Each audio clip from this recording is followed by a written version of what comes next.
Balikan ho natin ang Andaya Hall. Nagsisimula na kaya ang hearing. Mads, kumusta dyan sa Andaya Hall? Totoo ba yung balita na bawal daw ipakita yung mga testigo, yung mga haharap na resource person, Mads? Oo. Hindi naman sila bawal ipakita. Kung hindi pa lang sila ipinapasok dito sa loob ng Andaya Hall. Ang intindi namin ay ipapasok na lang kung sino yung mga kinakailangan testigo ay saka sila ipapatawag dito sa loob ng Andaya Hall. Pero Mads, ganito Mads, pwede na hindi kayo binabawalan, pero ang problema, yung bang posisyon ng mga kamera ay po pwedeng mag-focus dun sa mga witnesses. Oo, yun ang problema. Yung mga camera kasi ay nasa kabilang side. Yun. So kumbaga, kapag tinutukan nila, halimbawa, nakaupo na yung mga resource person, batok lang, likod lang na ulo yung makikita. Hindi makikita yung expression ng mukha ng mga resource person.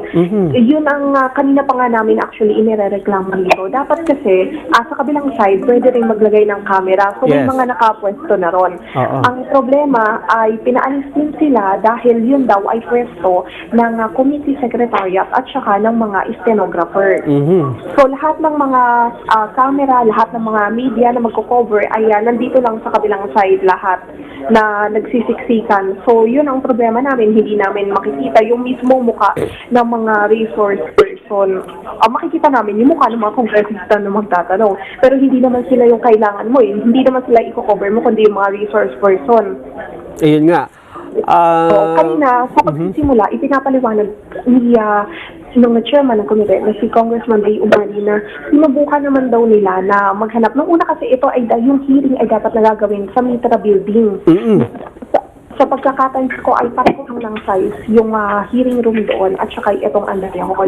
Pero ang sabi ni Umali, hindi raw nila in-expect nila na malaki yung crowd, pero hindi nila in-expect na magiging ganito kalaki yung crowd. Kaya ang pangako naman niya sa mga susunod na hearing ay maghanap daw sila ng mas malaki pang lugar o pipilitin nila makakuha ng pwesto doon sa South Wing Annex kasi doon mas malaki yung lugar. So saan pwede magsagawa sila ng mga pagdinig. At ang mabanggit ko rin kanina kasi binabanggit nitong si Chairman Umali na bukas ay malamang na magkaroon pa rin ng pagdinig kaugnay nga rito sa paglaganap ng droga sa loob ng New Bilibid Prison. Hinahabol kasi nila na matapos agad yung mga pagdinig dahil baka next week ay maisalang na sa plenaryo yung panukalang pambansang pondo. Alam naman natin kapag nasa plenaryo na kasi yung pagtalakay sa pambansang pondo ay hindi kasi pwedeng magkaroon ng mga side hearings dito sa Kamara. Ito nagsasalita si Congressman Ray Umali ata itong nagsasalita. Pakinggan natin.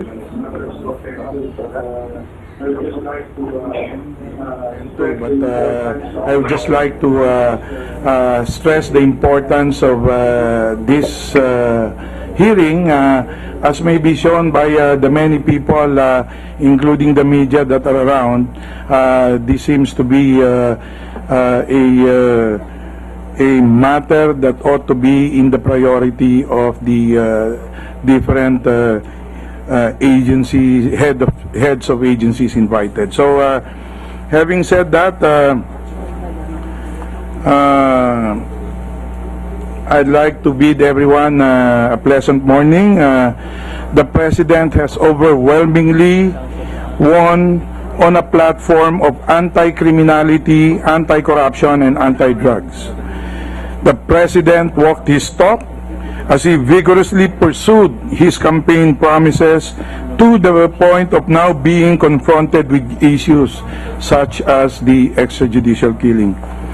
Interestingly, majority of the people seem apathetic to this issue, presumably because of the breakdown in the criminal justice system or people's lack of confidence thereto. People are so afraid to even testify for fear that police or investigators or even prosecutors and judges will bungle their jobs. Worse, people will now become more fearful because their perception that justice has been served is breached by mismanagement or even corruption in the penitentiary. No wonder convicted felons feel at home in the penitentiary because they can continue their trade therein and even live luxurious lifestyles. Taking the cue therefrom, the Justice Committee of the 17th Congress aims to be more relevant and responsive to the President's call and the Speaker's directive to pursue a holistic policy reform agenda towards regaining the people's trust and confidence on the criminal justice system.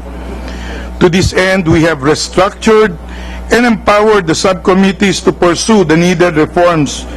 And I'd like to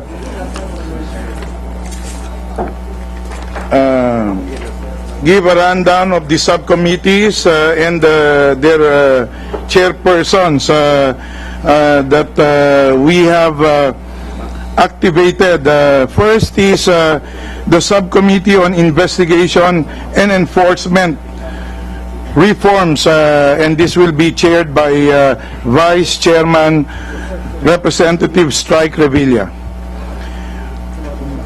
So we hope that all of the reforms needed to address all the lapses in the conduct of the enforcement and or even investigation will be covered by the subcommittee.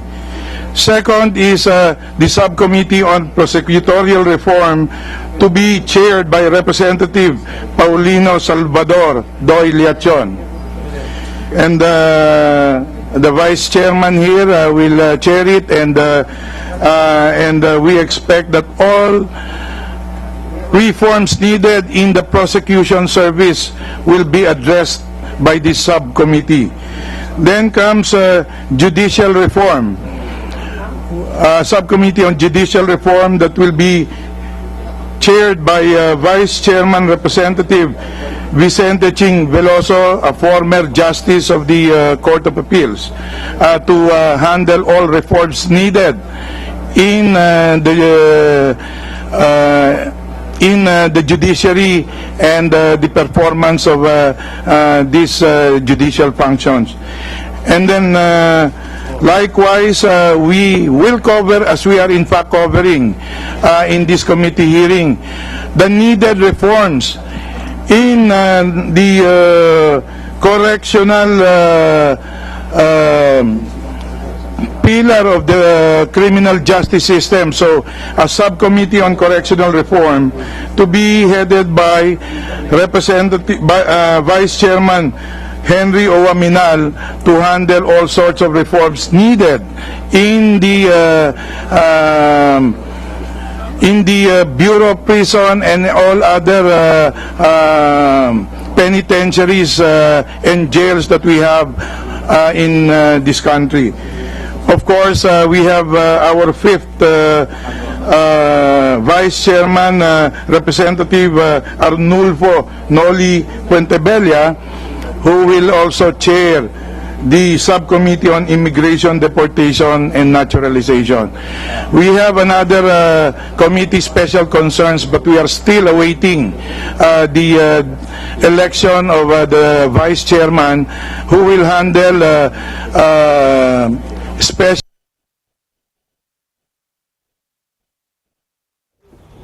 Yan po, ang nagsasalita po ay ang chairman po ng Committee on Justice ng House of Representatives, kaugnay ho ng gagawin nilang pagdinig ngayong umaga sa sinasabing illegal drug trade sa loob mismo ng New Bilibid Prisons. Medyo nagkaroon po ng technical difficulty, pero mamaya po ibabalikan natin si Madeline Villar para matuloy-tuloy natin na mapanood ang live coverage nito. Balikan po natin. I would like to request that those who wish to be members of a subcommittee to inform the committee secretary, subject to equitable distribution of membership. My intention is to activate all of these subcommittees so as not to lose time in hearing measures that are vital to the reforms mentioned.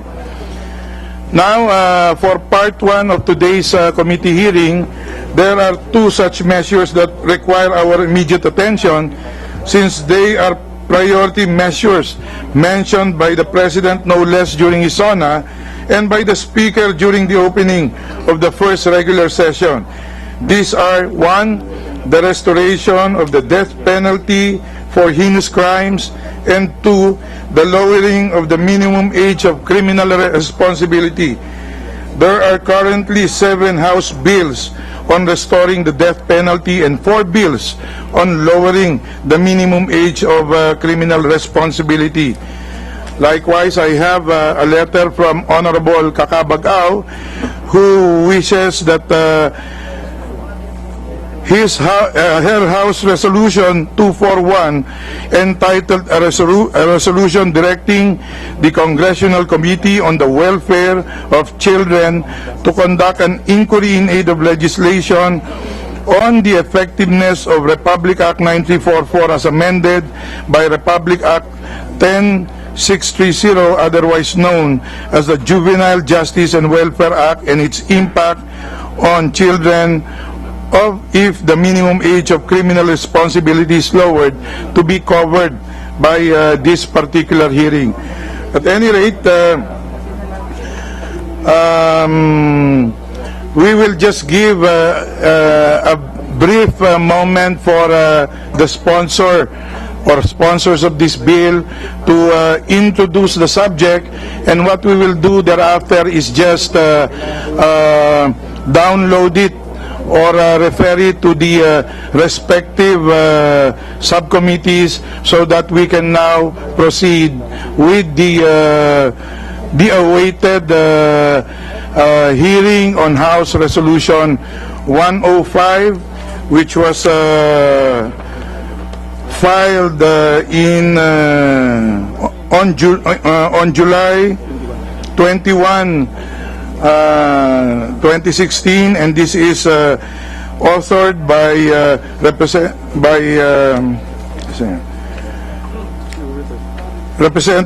the Speaker, Bebot Alvarez, the Majority Floor Leader, Rudy Fariñas, our Deputy Speaker, Rani Abu, Congressman Duavit, Acop, Nograles, Suarez, Treñas, Tolentino, Liachon, and Martinez. So, having said that, Mr. Chairman, please, Your Honor. I move that with respect to subparagraphs A and B of Roman numeral number 4, the explanatory notes of the bills will be considered already as the sponsorship speech, so that we refer them to the proper subcommittee already. Second. Thank you. It has been moved and seconded, so there being no objection, the same House Bill numbers 116, 513, 3237, 3239, 3240, and 3418 is hereby referred to the subcommittee on judicial reform.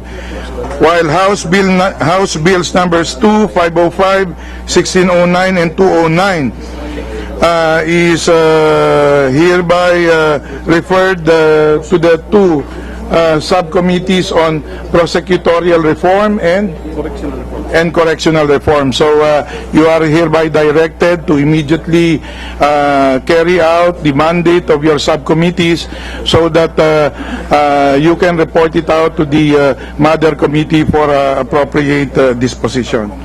Mr. Chair. Mr. Chairman. Mr. Chair. Point of yes, inquiry lang po.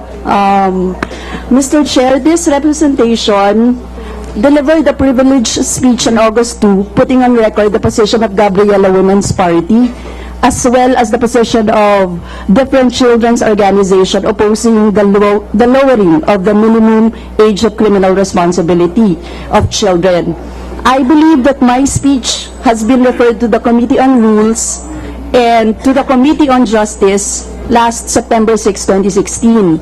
I would like to know if it can be included, since you said that it will be referred to the subcommittee.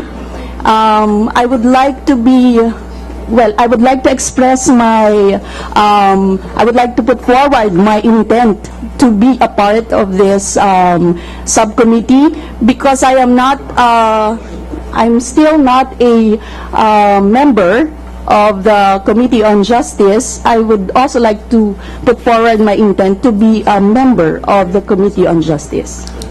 Okay, I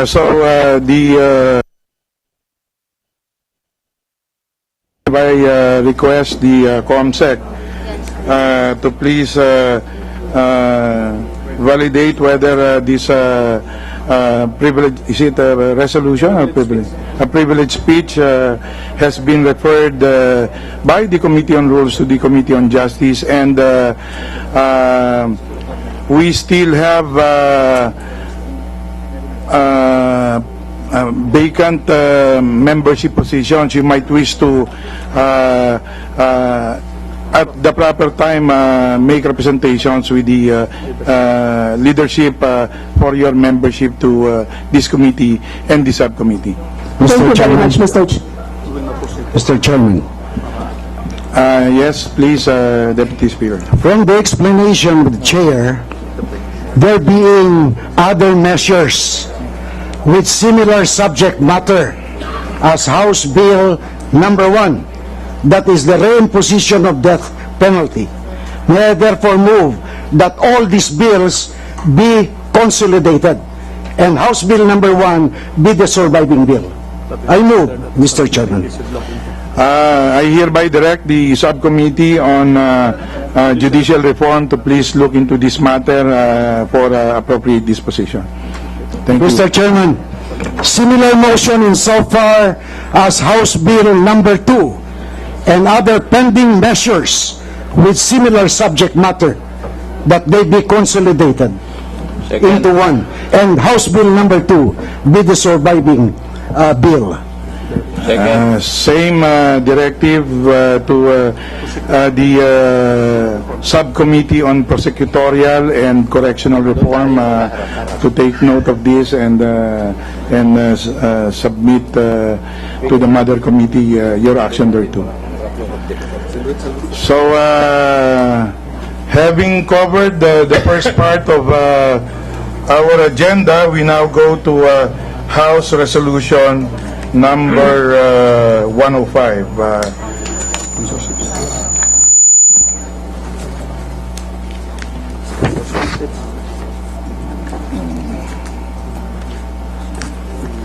Let me just give a brief remark on this.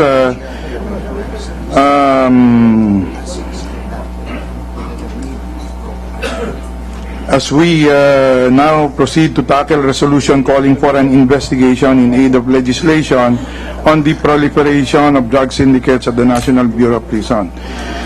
For the record, 3 weeks ago, much as we wanted to conduct an inquiry into this issue, we could not do so because the committee has not yet been fully organized. At that time, we only have, I think, about 12 members and 2 vice chair. And likewise, the rules of procedure governing inquiries in aid of legislation has not yet been published. Neither can we now postpone it for a later date because of the plenary budget hearing. So we deemed it appropriate to hear this today and tomorrow, and depending on the directive and the needs of continuously hearing on this, then we will ask the leadership if we can pursue this until we fully cover. Minded that we only have about, I think, 2 months under the rules to be able to fully dispose of this particular issue. So anyway, let me just point out also that, again, this is not about Senator Laila de Lima, who is my sister in her sorority, Lambda Rho Sigma, and this is really about the issue on the proliferation of drug syndicates in the NBP, and I would just like to disabuse the mind of my sis that this is a sham hearing, and this is a kangaroo committee that is being conducted here. So, but anyway, having said that, what we need to establish are the facts needed to enable Congress to effectively perform its mandate. I do recall having been vice chair of the Committee on Justice in the last two Congresses, that we did conduct some investigation.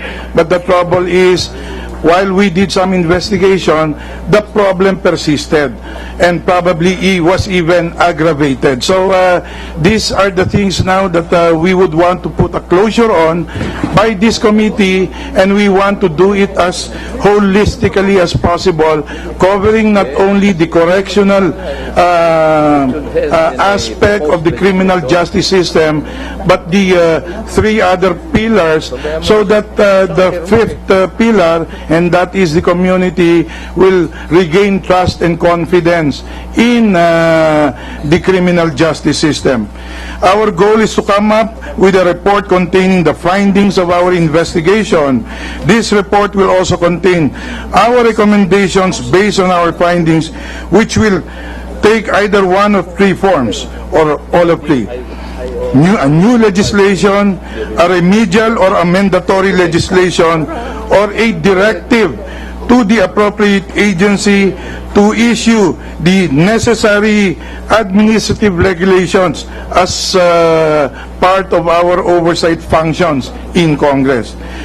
With this in mind, I hope that we can conduct this investigation in an orderly fashion, and I enjoin all members to please observe the proper decorum as honorable gentlemen as we are, that we avoid going to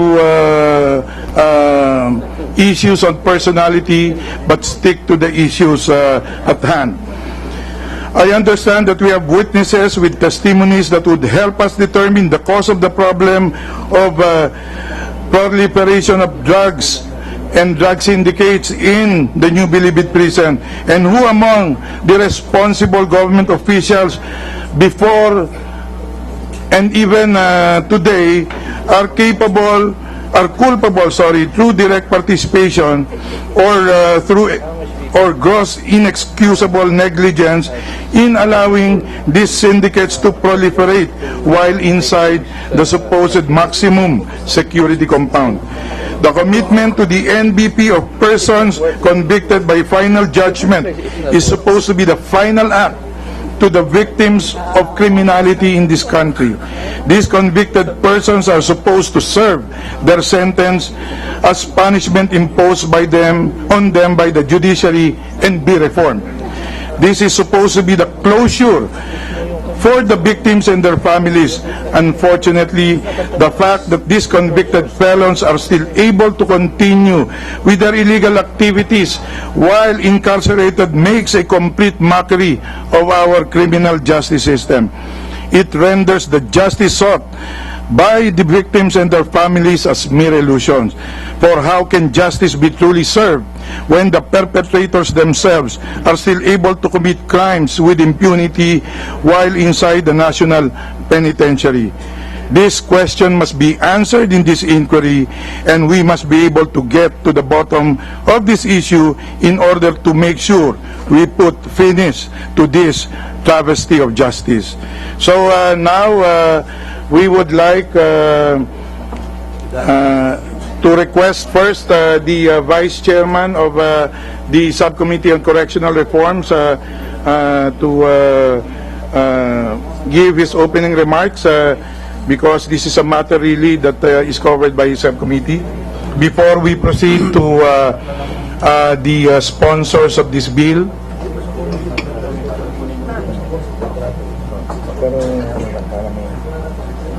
thank you very much, Mr. Chair. In July this year, just as we formally ushered in a new regime that was elected on a promise to rid our beloved nation of illegal drugs and crime, the House of Representatives, through the able leadership of Speaker Alvarez and other members, filed a resolution calling for an investigation in aid of legislation on the proliferation of drug syndicates at the National Bilibid Prison. Over the past years, the Filipino people's eyes have been opened to a hard and shameful truth. While rumors abounded that the National Bilibid Prison was a hub where illegal drug trade proliferated, our eyes were fully open when a raid was conducted on December 2014 by then Secretary of Justice, now Senator Laila de Lima. The said raid, which was highly publicized, yielded shabu and other drug paraphernalias, inflatable sex dolls, a stripper bar, and jacuzzi spread across 19 air-conditioned cubicles built for convicted drug dealers. Law enforcement authorities also found in subsequent raids other prohibited items such as firearms and bladed weapons, mobile phones, flat-screen TVs, laptops, Wi-Fi, luxury watches, a sauna, and over 2 million in cash from body searches of several high-profile inmates. In the villa of Peter Co., which was linked by secret pathways to areas around the Bilibid, authorities have also seized documents containing a list of names with corresponding cash amounts and dates involving drug transactions.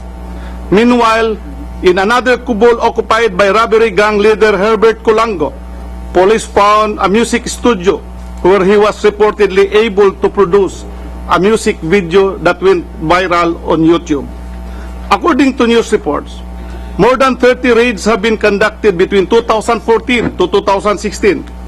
Yet, despite these raids, the current realities show that the illegal drugs trade discovered in the National Bilibid Prison not only continues, but actually thrives.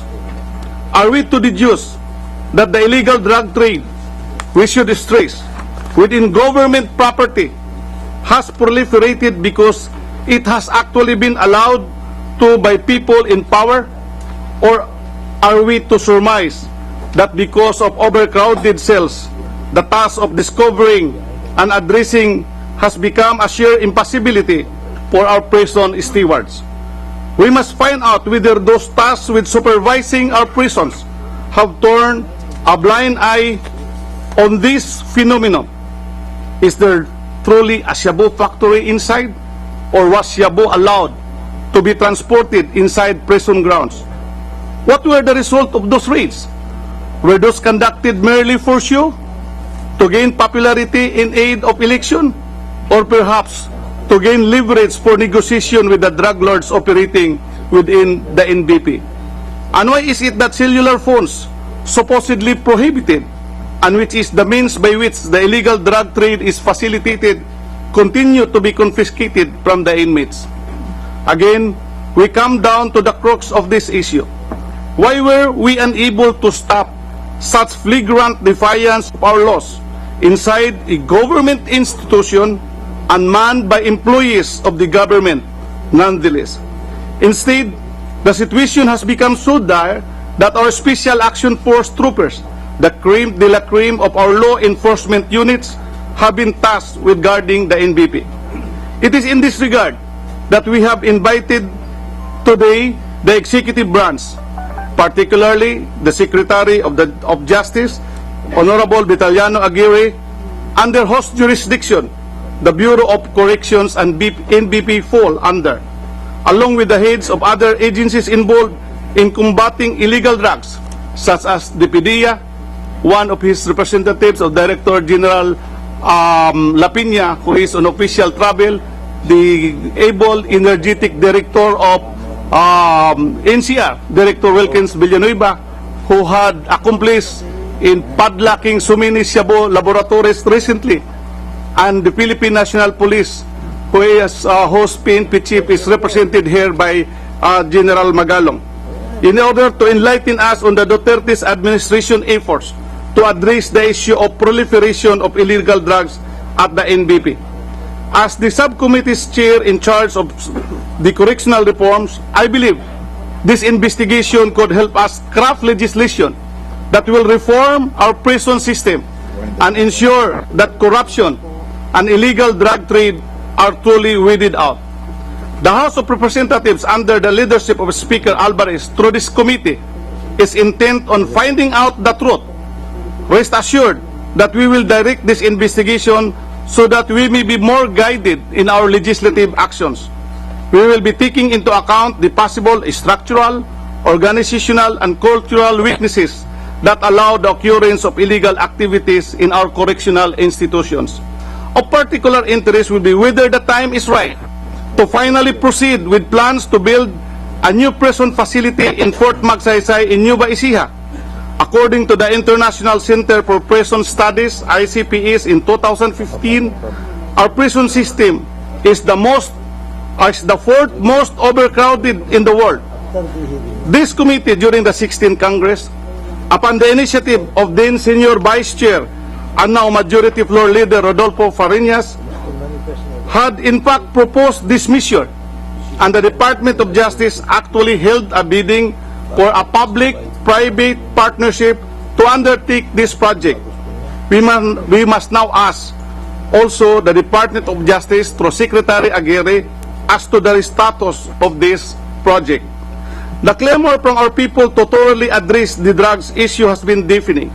As representatives of the people, we are duty-bound to do our part in supporting President Duterte and the government efforts to address this crisis.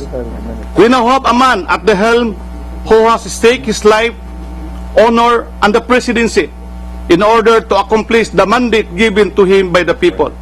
It is only proper that this august body, through the leadership of our dynamic Speaker Alvarez and the rest of the members of the lower house, lend its hand in furthering the goal of eliminating the threat of illegal drugs and upholding the people's welfare.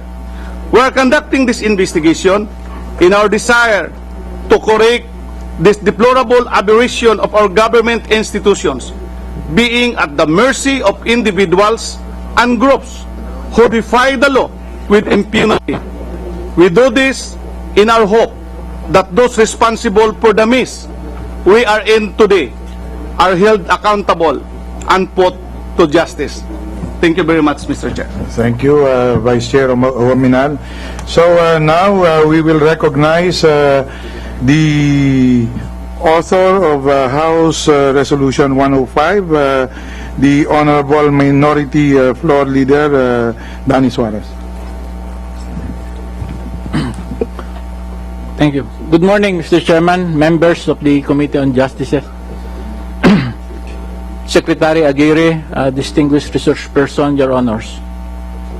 When I was minority leader during the 15th Congress, I already pointed out during our weekly minority press conferences the pandemic in the making, which is the proliferation of drugs and its allied ill effects to society. It is very unfortunate that the then powers that be took no notice. What is the result of the last 6 years under an administration which was blind to the obvious drug proliferation in our country? According to 2015 data from the Philippine Drug Enforcement Agency, PDEA, around 1/5 of barangay or villages in the Philippines have drug-related cases. 92% of the barangays in Metro Manila have drug-related cases. And what is painful about this data is that as early as 2012, the United Nations World Drug Report said the Philippines already has the highest rate of shabu use in East Asia. A 2012 study on drug trafficking by the Philippine Center for Transnational Crime echoes this sentiment when it stated that a total of 6,020 barangays in the country are drug-infested. Clearly, Mr. Chairman, we were not lacking in knowledge about the drug problem that early. Mr. Chairman, while a statistician can debate whether there is causality or not between the rise in drug use in the country and the rise in criminality, I think it can be safely concluded that there is indeed a direct correlation between the two. According to the Philippine Statistics Office, the total reported crimes for 2014 was 1,161,188 as compared to 2,017,812 in 2012. In the same time span, index crime rose from 129,161 in 2012 to 492,772 in 2014. In 2014, I was no longer surprised by the news that shocked the whole nation when a raid operation in the New Bilibid prison revealed that drug lords inside the maximum security compound live in a life of luxury. They have, as what mentioned by the Vice Chair, flat screen TVs, jacuzzis, refrigerators, cars, luxury watches, golf carts, electric bikes, musical instruments, and other prohibited contraband. These drug lords had the audacity to operate a nationwide drug syndicate while supposedly serving sentences for their crimes. Mr. Chairman, an operation this brazen could not have happened without the approval of several government high officials. When news broke out regarding the proliferation of drugs and the continued operation of the drug lords inside Bilibid, I was expecting that the House would conduct its inquiry in the matter. However, I'm not aware of any action on the part of the House to address this issue, which is why immediately after the start of the 17th Congress, I sought the help of the House leadership in order to determine the proper course of action in line with the current administration drive against illegal drug, which is undeniably, regardless of one's political affiliation, a real menace and a threat to the Filipino people. One of the persons I approached is the current Majority Leader, Rudy Pareñas, and he told me that he would ask for assistance from the current Secretary of Justice to conduct a preliminary investigation on the matter. Given this assurance, we filed House Resolution number 105 entitled Resolution Calling for an Investigation in Aid of Legislation on the Proliferation of Drug Syndicate at the National Bilibid Prison. Through this investigation, I am hopeful that we will be able to address the root of the drug problem inside the Bilibid prison, and we will determine who among the government officials responsible, if any, are involved in the proliferation and trade of illegal drugs. Thank you, Mr. Chairman. Thank you for that. The opening remarks of the Minority Floor Leader is noted and well taken. This is precisely what we intend to do in this committee, to look deeper into this situation besetting the National Bilibid Prison, which probably has been neglected for quite a while. At this juncture, may we now hear from one of the co-authors of this House Resolution number 105, representing the majority. We recognize Congressman Romy Acop, who is also chair of the Committee on Public Order and Security. Thank you, Mr. Chairman. To the Honorable Chairman of the Committee on Justice, to the honorable members of the committee, my esteemed colleagues, guests, and fellow workers in government, a pleasant good morning. Today, this representation as a primary author has been tasked to deliver a speech before this committee in sponsorship of House Resolution number 105, which seeks an investigation in aid of legislation on the proliferation of drug syndicates at the National Bilibid Prison. This is not an easy task to do, knowing very well the sensitive nature of the subject matter of this investigation. Not only does it concern the problem of illegal drugs that threatens to destroy the very fabric of our society, but it also focuses on the state of affairs and the premier penitentiary in the country, the National Bilibid Prison, as well as on the efforts of the government to rehabilitate and reform our brothers who run afoul with the law and now in incarceration. Frankly, I have concerns that this investigation may unintendedly step on the toes of certain personalities who may be pulling strings or holding money bags in the lucrative trade of illegal drugs in and outside the Bilibid.